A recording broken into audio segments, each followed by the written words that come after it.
What if I told you that in 1970, 5 hardened criminals discovered something so terrifying that they begged to be sent back to prison, and what they found in that abandoned barn still haunts the Canadian wilderness today, watching, waiting, feeding. This is the true story of the Immortal Cannibal who has been killing for over 300 years and the night that changed everything forever. On July 17, 1970, when darkness swallowed the New Brunswick countryside, 5 desperate men serving life sentences made their escape from Dorchester Penitentiary. John Lee Parker, age 27, Jack Fisher, 32, Sam Wedmore, 36, George Hamilton, 29, and Lemuel Fleming, 41, but their freedom would become their nightmare because 20 kilometers from the prison walls they stumbled upon what they thought was salvation but was actually a feeding ground that had been claiming lives for centuries. 2 days later, only 2 men returned, broken, traumatized, telling authorities about something that defied all logic, something that should not exist in our world. This is John Lee Parker's confession, a story so disturbing that it was buried for decades until now. We had been planning our escape for months, dreaming of reaching America where no one would know our crimes, where we could start fresh, but we had no idea we were walking straight into the hunting ground of a creature that had been perfecting the art of killing since before our great-grandfathers were born. We broke free at 2 a.m., running north through the wilderness, planning to turn west after crossing the Memramcook River, our hearts pounding with the thrill of freedom, but freedom was an illusion because something ancient was already tracking our scent. When dawn broke and we saw that old farm in the distance, we thought our luck had turned. The place looked abandoned, decaying, like it had been forgotten by time itself. The house was filthy with overgrown bushes choking the walls, and the barn looked ready to collapse, but appearances can be deadly deceiving. We approached carefully, splitting up with 3 of us covering the back door while 2 knocked on the front, ready to tie up any inhabitants so we could get food and water before continuing our journey to what we thought would be freedom. But what we found inside would make us wish we had never left ourselves. Jack opened the front door and called out that nobody was home, so we all went inside to search for supplies. The house was as rotten inside as out, smelling of decaying wild animals, but we found canned meat and beans which seemed like a gift from heaven, though heaven had nothing to do with what was waiting for us. The water didn't work, so we sent Sam outside to find a well. But 10 minutes later we heard him screaming for us to get outside now, his voice carrying a terror that chilled our blood, and when we ran out that back door we heard him again shouting from the barn, telling us to get in there immediately. We ran toward that barn with its doors slightly open, our hearts racing, already on edge from being fugitives, but nothing could have prepared us for what was inside because some horrors are beyond human imagination. I was the first one through those barn doors, stepping into the musty darkness, letting my eyes adjust to the gloom, and that's when I saw Sam standing there with the strangest look on his face, like he had seen something that broke his mind, and then out of the corner of my eye I noticed a figure, a man standing just a few meters from Sam, watching me with eyes that held secrets darker than the deepest grave. He had long silver hair flowing past his shoulders, appeared to be about 60 years old, but there was something timeless about him, something that whispered of centuries lived and countless deaths witnessed. And when the other boys came in behind me they froze just like I did because we all felt it, that presence of something fundamentally wrong with this world.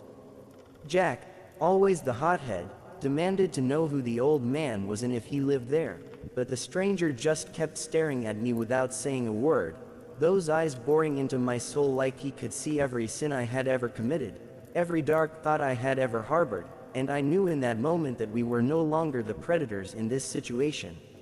When the old man finally spoke after Jack's more aggressive questioning, his voice was calm and confident, carrying a slight accent I couldn't place, saying he had lived there for a long time, but the way he said long time made my skin crawl because I sensed he meant longer than any human should live.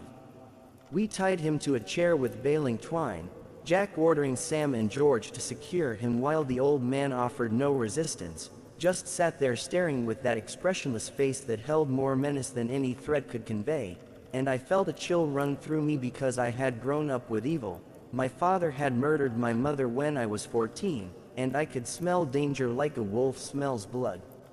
The old man began telling us his story, claiming he was born in Sisterstown, France a very long time ago, saying that when he was young something terrible happened to him that made him unable to die, that he no longer feared death but longed for it because each day was torture on this God-forsaken earth, and he warned us to leave before nightfall with such sincerity that it scared me more than any threat could.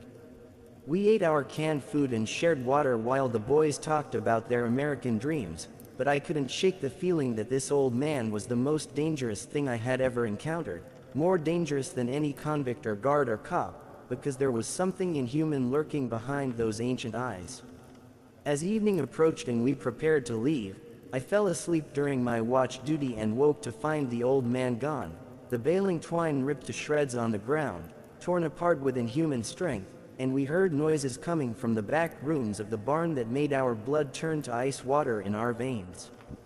Jack, trying to prove his toughness, went to investigate those sounds while we waited, watching him disappear into the darkness, but what came next would haunt my nightmares forever because we heard something growl like a wild beast before Jack screamed and then went silent in the most terrifying way possible.